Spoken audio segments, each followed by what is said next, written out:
Kimdir Kerbela-i Sinan? Meddah Sinan kardeşimiz kimdir? Bize kısaca tanıtır mısın?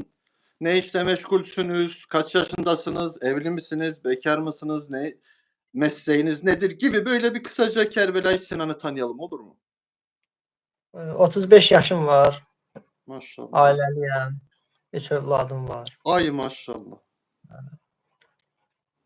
Bakıda Əhl-i Beyt məclislərində xidmət eləyirik. Allah rızası üçün. Özümdəki sırf bu mərsiyə demək, rozə demək, məddahlığı özümə sırf gəlir mənbəyi kimi qərar verməmişəm. Özüm məşğuliyyətim var. Əhsən.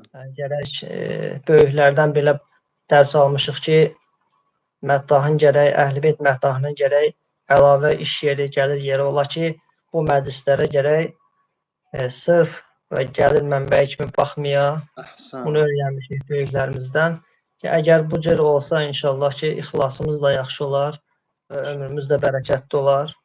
İnşallah. Yani meddahlığın özü Allah'ın bir kula vermiş olduğu çok özel bir nimettir, değil mi? Ahireti anlamında. Bəli qardaş, düzdür. Hatta rivayetlerde var ki, deyir cennetten bir kapı ki olacak, o kapıdan sadece Ehl-i Beyt şairleri, meddahları, Ehl-i Beyt aleyhisselama yaz tutturanlar, ona Ehl-i Beyt aleyhisselama şiir okuyanlar vesaire. Bu sizin kapınız çok ayrı bir kapıdı.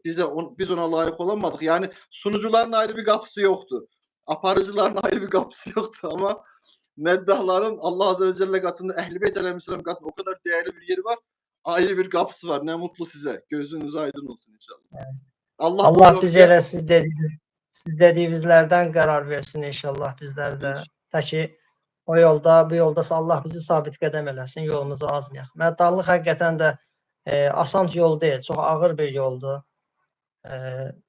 Çünki burada biz Əhl-i Beyti mədh eləyirik, Peyğəmbər və Ali Peyğəmbəri mədh eləyirik. Onların şənindən oxuyuruq, onların müsibətlərindən oxuyuruq və onların tanınmasında ustadlarımızdan da çox eşitmişik ki, yəni bəzi məsəl üçün ruhanilər minbərdə məsəl üçün xətibli eləyirlər, Allah ruhanilərimizi qorusun. Amma məddah elədir ki, şeirin, rozənin, mərziyənin arasına hər istədiyi sözü yəni çatdıra bilir. Bəli. Məsuliyyətdir, həqiqətən məsuliyyətdir. Gərək dediklərimiz, oxuduqlarımız da səhih olsun, dəqiq olsun, düz olsun ki, insanlar Əhl-i Beytin başlarına gələnləri və onların yaşayış tərzlərini düzgün anlasınlar. Allah razı olsun. Əgər yolumuzda bu cür davam eləsək, həqiqətən də Əhl-i Beyt məktəbinə xidmət etmiş olarıq. İnşallah.